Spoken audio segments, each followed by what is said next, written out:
Alors sans pour autant être un expert en lacs et autres étendues d'eau, l'on peut vite se dire qu'un lac tout rose, ce n'est pas très courant, et encore moins de la teinte des Malabar. Eh bien figurez-vous que c'est le cas d'un lac en Australie, le lac Hillier. Alors je ne sais pas si je le prononce bien, mais bon tant pis, vous m'excuserez. Un lac salin qui se trouve aux abords de Middle Island, en Australie occidentale. Cette teinte peu commune est due à un cocktail fait d'algues, d'allobactéries et d'autres microbes qui crée in fine cette scène incroyable tout droit sortie d'un épisode de My Little Pony. A noter que l'eau est sans danger, mais toutefois l'endroit n'est pas si facile d'accès, donc il faudra crapahuter si vous souhaitez faire trempette dans un lac couleur bubblegum. Il n'empêche que malgré cela, le lac reste une attraction touristique très prisée, notamment lors de vols en avion au-dessus de la région. Une spécificité du paysage que vous pouvez incorporer dans vos JDR, par exemple dans la même veine que la couleur tombée du ciel tirée des mythes de Cthulhu pour une atmosphère plus angoissante. En partant dans l'idée que des explorateurs tombent sur un lac à la couleur surnaturelle avec bon nombre d'événements paranormaux qui occurrent dans ses environs. Ou bien plutôt aller dans le concept d'un lac magique aux propriétés bénéfiques hors normes qui a su apporter une vie prospère et la bonne santé aux habitants du village bordant ses rivages. Une faculté qui pourrait intéresser des marchands véreux qui verraient une opportunité commerciale derrière ce don de la nature et qu'il faudrait pourquoi pas combattre pour préserver ce havre de paix de leur cupidité. Bref, à vous de voir pour parer de couleurs inattendues le folklore de votre univers, pour ravir les mirettes de vos PJ et offrir à vos joueurs des paysages qui font rêver.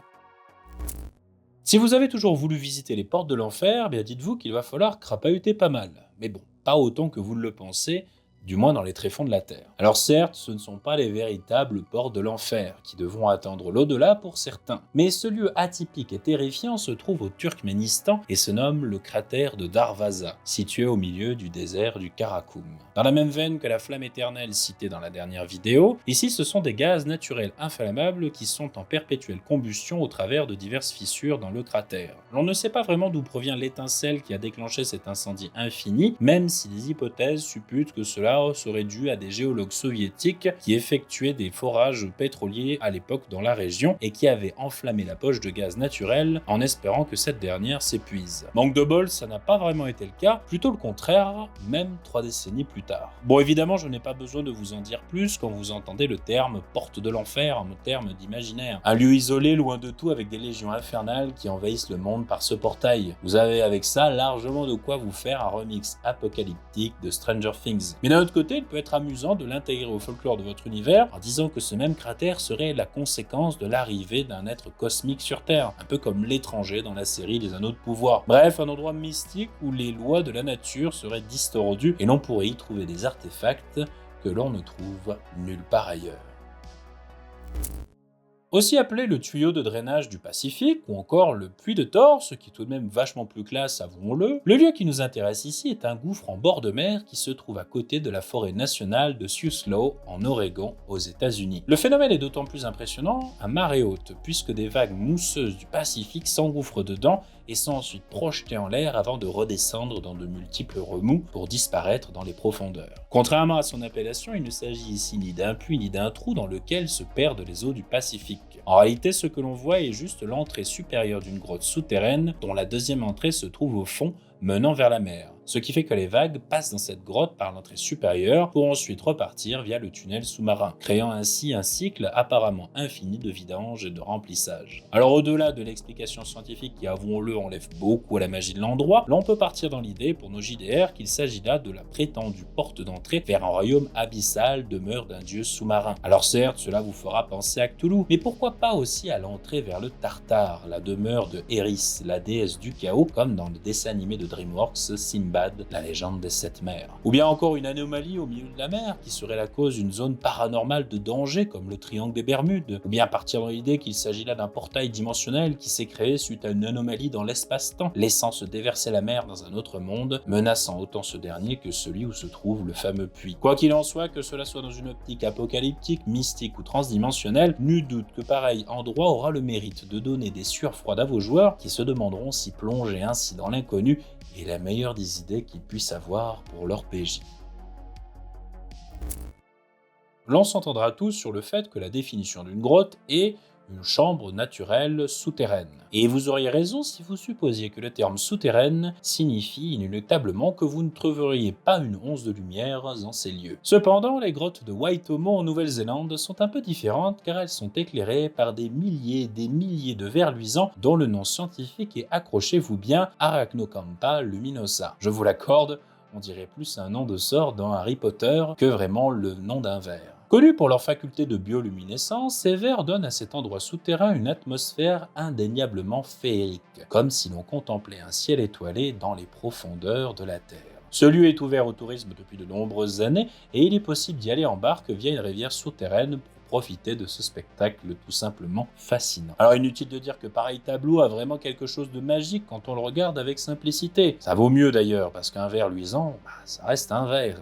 Pourquoi ne pas reprendre ce paysage onirique pour une cave merveilleuse que vos PJ vont devoir explorer pour se retrouver aux confins même de la réalité. Ou bien vous pouvez aussi faire que ces fameux vers luisants sont une source de lumière exploitée par un peuple troglodyte pour s'éclairer dans la vie de tous les jours. Ou encore qu'il s'agisse là d'une espèce de ver qui s'est gorgé de mana environnant et qui ont de ce fait des propriétés magiques intrinsèques rares et très prisées des mages. Bref, comme toujours, à vous de voir pour retravailler ce fait réel à votre sauce pour faire rêver vos joueurs et joueuses sans même bouger de votre salon. Car il faut l'avouer que, la Nouvelle-Zélande, ça reste assez loin quand même.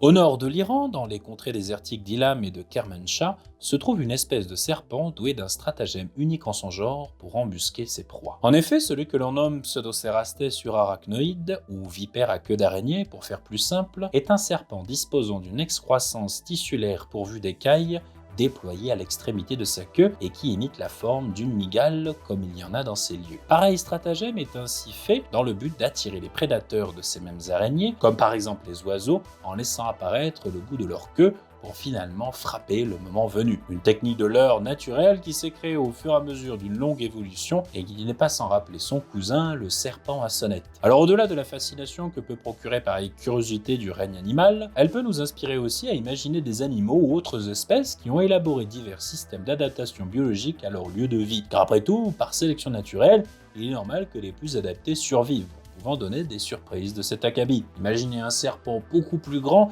qui a eu la malice d'avoir un appendice ressemblant à une silhouette de personne en détresse et qui a appris à imiter le cri d'un individu au fur et à mesure qu'il a dévoré des groupes d'aventuriers un peu trop distraits. Cela aura de quoi sans doute donner pas mal de fil à retordre à vos PJ qui vivront peut-être l'espace de quelques instants la même expérience que ces oiseaux iraniens se faisant prendre au piège de cette vipère, en espérant pour eux qu'ils sauront mieux s'en sortir tout de même. Dans la province d'Al-Mara, au Yémen, à environ 1300 km à l'est de la capitale, Sanaa, se trouve un mystérieux trou aux dimensions impressionnantes. D'environ 30 mètres de diamètre, la cavité, ainsi logée au milieu du désert, n'a pas l'air d'avoir de fond lorsque l'on se penche à ses abords. Pour couronner le tout, une étrange odeur nauséabonde émane des profondeurs de l'endroit. Il est réputé d'ailleurs, dans des traditions locales, comme un puits hanté qui a été créé afin de servir de prison aux démons. Suite à une expédition géologique menée par un groupe de scientifiques iraniens, il s'avère que la vérité est un peu moins angoissante qu'il n'y paraît, puisqu'il s'agirait là d'une doline, une sorte de grotte à la verticale, pour faire simple, formée il y a plusieurs millions d'années et qui sert désormais de refuge à différentes espèces cavernicoles, comme des chauves-souris, source la plus probable de l'odeur nauséabonde de par leur déjection. Mais si l'on oublie quelques instants la réalité scientifique, l'on peut vite emboîter le pas aux légendes locales et partir du principe que ce puits est en réalité une prison malencontreusement découverte par un groupe d'explorateurs renfermant un terrible démon millénaire enfermé là par les dieux il y a fort longtemps, un peu comme dans l'idée du Balrog dans Le Seigneur des Anneaux, ou bien laisser planer le mystère alors qu'une région de votre monde voit soudainement apparaître du jour au lendemain des trous abyssaux d'où émane une odeur pestilentielle, inquiétant les autorités qui décident de ce fait de mener une expédition dans ces profondeurs pour voir ce qui s'y trame. Bref, inutile de dire que proposer à vos joueurs une plongée dans l'inconnu bien loin de la surface aura au fait de vous donner du grain à moudre, vous le MJ, pour des scénarios d'horreur on ne pourrait plus angoissants. Là-bas, tout en bas, dans l'abysse, où personne ne les entendra crier. Et voici qui conclut ce deuxième opus dans la série des faits réels pour inspirer vos jeux de rôle. Merci au passage pour les très nombreux retours positifs suite à la première vidéo qui ont de ce fait conduit à la production de ce second épisode. Je remercie aussi les abonnés qui m'ont fait quelques suggestions qui sont venus agrémenter la vidéo d'aujourd'hui. D'ailleurs, si vous souhaitez participer à la prochaine vidéo, n'hésitez pas à m'envoyer par Discord ou en commentaire votre suggestion pour être cité dans une des prochaines vidéos si votre fait se révèle assez inspirant pour tous. Quoi qu'il en soit, je vous souhaite d'excellentes parties en devenir, inspiré ou pas des histoires insolites de notre planète. C'était le Scénariourgien. À ciao, bonsoir les studios.